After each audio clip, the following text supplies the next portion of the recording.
Hi guys, welcome back to beautiful family. আজ বানাবো আমি সিঙ্গারা বা সমোসা।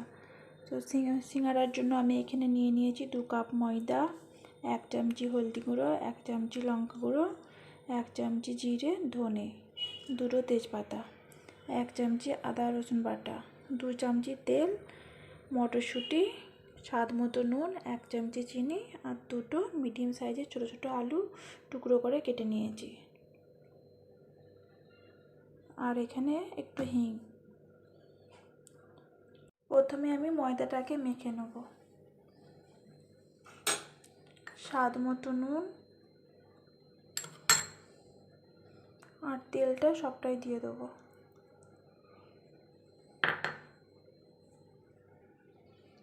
ভালো করে এবার আমি মেখে নেব।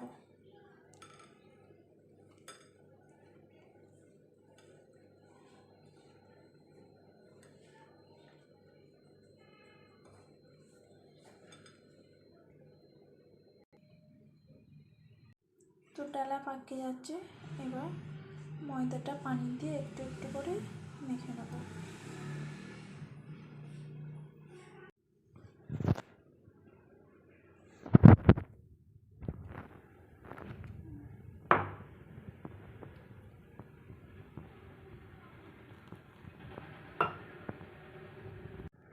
এবার একটু একটু পানি দিয়ে মেখে নিচ্ছি। আটা মাখা হয়ে গেছে, এবার আমি 10 থেকে 15 মিনিট ঢাকা দিয়ে দেবো। কড়াই গরম হয়ে গেছে, 1 চামচি মতো তেল,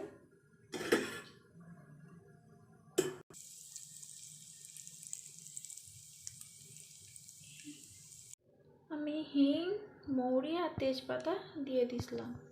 তো এবার আলুগুলো আমি দিয়ে দেবো।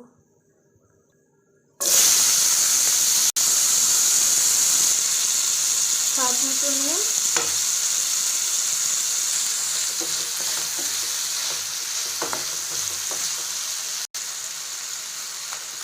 আদা রসুন,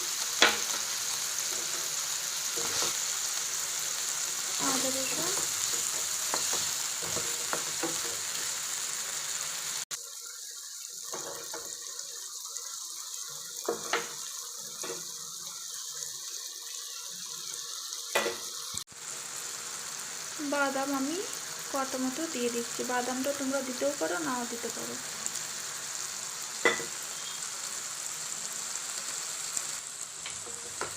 ভালো করে এবার কষিয়ে নিয়ে আমি পানি দিয়ে ঢাকা দিয়ে রেখে দেবো।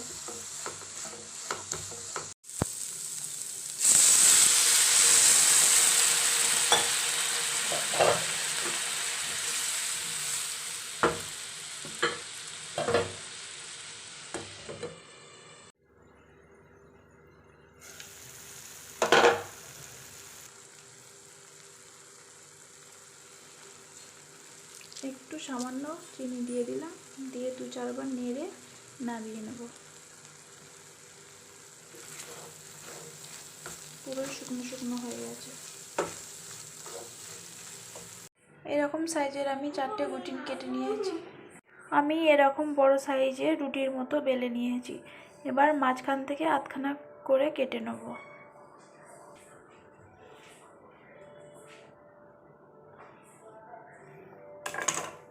এবার আমি পুর ভরবো।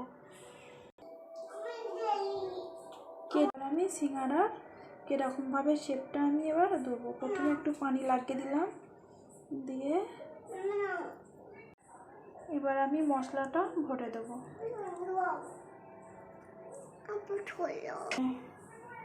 তো প্রথমে আমি এটাকে এরকম একটা ভাঁজ দিয়ে দেবো, দিয়ে এইভাবে আমি টেনে নেব।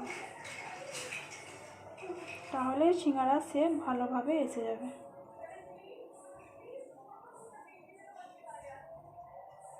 দেখতে পাচ্ছ কি সুন্দরভাবে সিঙ্গাড়া শেপটা এসে গেছে।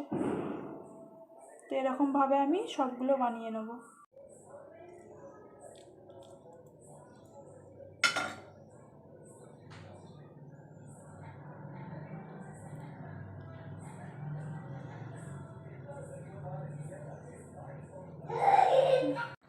এখানে সব সমস্যা বানিয়ে ফেলেছি। এবার আমি তেল গরম করতে বসিয়ে দিয়েছি, সব ভেজে নেব।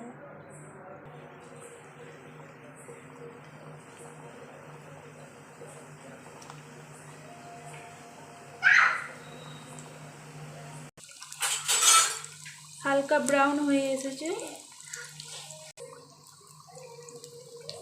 এবারে আমি তুলে নেব। লাইক, সাবস্ক্রাইব অ্যান্ড কমেন্ট করতে ভুলবে না।